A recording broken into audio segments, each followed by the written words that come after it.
let's do a greatest common factor question.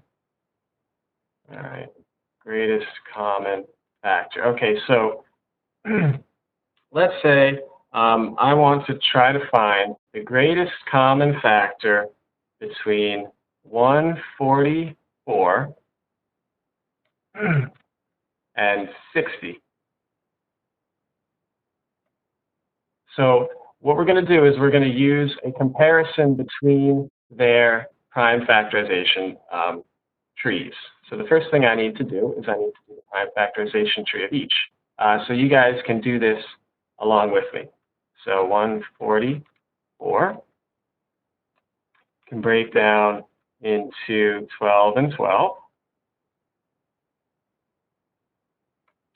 which will break down into, and I think we just did one very similar to this, right? 2, 2, and 3. Notice I kind of skipped a step there. I could have broken it down into 4, 3, and then 2, 2, but I've seen 12 so many times. There we go. 12 is going to be 2, 2, and 3. Okay, how about 60? So now we've got the prime factorization tree of 144. 60, let's call that 6 and 10. Ooh, we just did 10, so 6 is going to be 2 and 3. And 10 is going to be 2 and 5. Okay, so now that we have these two trees, we can compare them to find what the greatest common factor is going to be.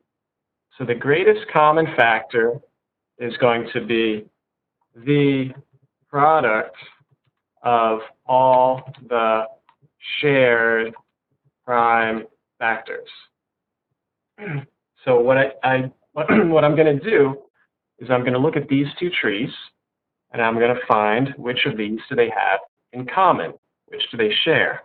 So I'm going to start looking at 144. So I see we have, let me change my color. Okay, so we have a 2 and a 2. That's one shared factor. Here we have another 2, and here we have another 2. That's another shared factor. Here we have a 3 and another 3. That's another shared factor.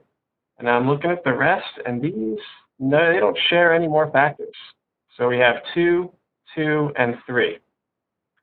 So 2 times 2 times 3 equals 12.